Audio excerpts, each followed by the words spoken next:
আসসালামু আলাইকুম।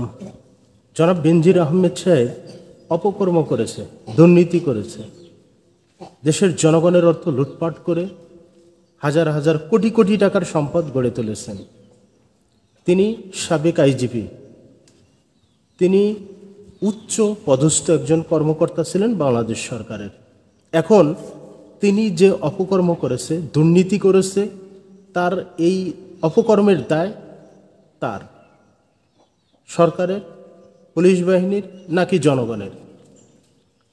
জনাব বেনজির আহমেদ সাহেবকে সরকার যে পুরস্কার দিয়েছিল,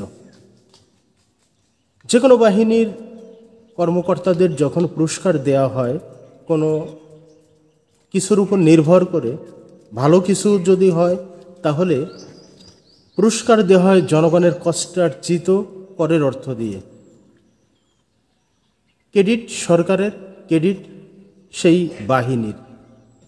কিন্তু যখন কোনো কর্মকর্তা অপকর্ম করে, দুর্নীতি করে, লুটপাট করে, সেই অপকর্মের দায় সরকার নেবে না, দায় নেবে না তার বাহিনী। বেশ ভালো। তাহলে এই যে অপকর্ম করা হলো, এই দায়টা কার? এই দায় কি জনগণের? যখন তাকে পুরস্কৃত করা হয়েছিল, জনগণের অর্থ দিয়ে পুরস্কৃত করা হয়েছিল, ক্রেডিট ছিল সরকারের, পুলিশের।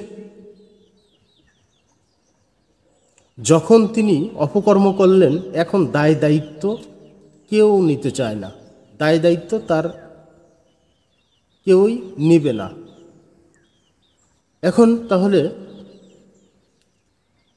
যেটি প্রশ্ন, যেটি সকলের মনের জানার ইচ্ছা, সেটি হলো যে এই বেনজির আহমেদ যে সমস্ত অপকর্ম করেছে,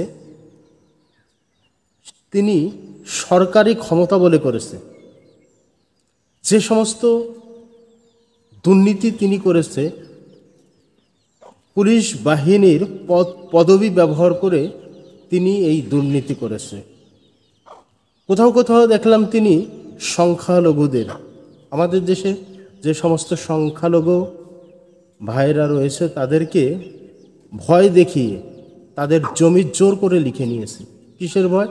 তিনি পুলিশ বাহিনীর প্রধান।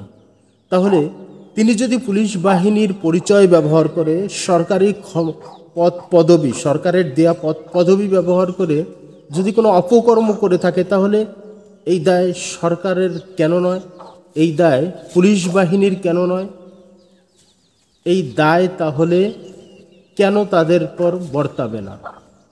যেহেতু তাদের সরকারি ক্ষমতায়, পুলিশ বাহিনীর উচ্চ পদস্থ পদমর্যাদায় তিনি এ সমস্ত অপকর্ম করেছেন। তিনি তো রিটায়ার্ডের পরে কোনো অপকর্ম করেননি।